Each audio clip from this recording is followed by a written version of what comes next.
Here with trainer Naazim Richardson. It's amazing. It's almost like baseball. They play every day. You can go 0 for 4 one day, and the next day you get 3 home runs.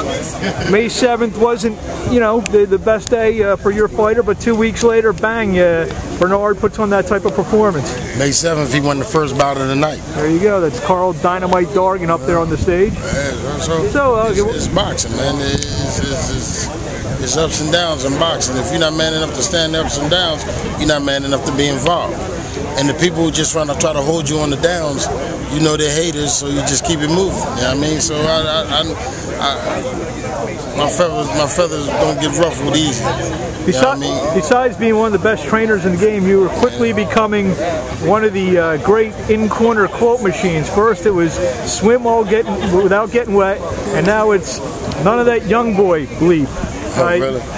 I don't know, man. I prefer they didn't put the mic on me in the corner, because I'm going to talk the way I talk when it comes to my athlete. I'm not going to hold nothing back. I'm telling them what's truthful. I'm going to give them the best information I can give them and see if they can deduct it and deal with it at that time. You know what I mean? But this is what it's about. It's about just supporting your athlete and trying to get him trying to get him across that finish line in the best shape you can.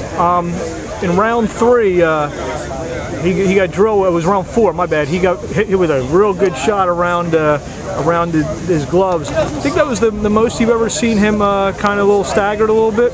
Bernard? Yeah. No, Antoine Eccles hit him with a good shot. Had him in trouble like that, and people don't realize when Roy hit him in the back of the head, you know, he came to the corner, he couldn't see. I mean, he literally couldn't see. I mean, I went against everything I know as a trainer in that fight. It's amazing. There have been so many times where the media has said, all right, that's enough, whether it was after the Calzaghe fight or after this fight, that fight. Does this guy ever cease to amaze you? My thing is about Bernard Hopkins is that he's a special athlete, he's a special human being. We didn't tell him when to start boxing, we don't have the right to tell him when to stop. You know what I mean? You can look on the tapes and you saw Roy Jones' speed, and you looked on the tapes and you saw Oscar De La Hoya's hook and hand speed. What Bernard had him, you couldn't see on DVDs, you couldn't see on tapes, because what he had was inside of him. And now we're all starting to see. Over the period of time, we're starting to see what's in him. So we can't measure what's left in this guy because it's on the inside. Looking forward, Chad Dawson seems to be a whole different animal in the sense that he's tall and southpaw, whether Pascal, and he throws a lot more punches than does Pascal. I worked with him when he was a kid. I know the mad scientist has already been in the laboratory, you know, breaking things down already. Early on, what do you see without giving too much away? Well, the thing about it with Chad Dawson and Bernard Hopkins, I've said this to every young athlete that comes into boxing. When you get out the ring competitively, you take away 1 or 2 things every time. I don't care how many times you get in the ring, sparring, boxing, whenever you get in the ring competitively, when you leave, you take 1 or 2 things. You either take punishment or you take experience. Bernard has been blessed to be one of the few guys and one of the rare guys I've ever seen that always takes experience from him. His experience plays a difference with any of these young athletes that are out there in front of him now. You got Carl Dargan coming up.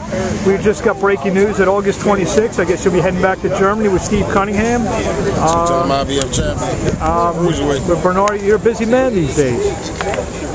It's boxing. You know, we down at the James Schuler gym in West Philly, and there's kids in there every day, man, and there's heat and everything. The kids in there producing and performing. So don't talk to him. We're trying to stick enough for money. We're gonna get Carl Dynamite Dargan. Dargan gonna go July 9th out in California. We come back with Steve Cunningham. By that time, it'll be time for Bernard Hopkins probably to get back on the horse, if that's what he's gonna plan on doing.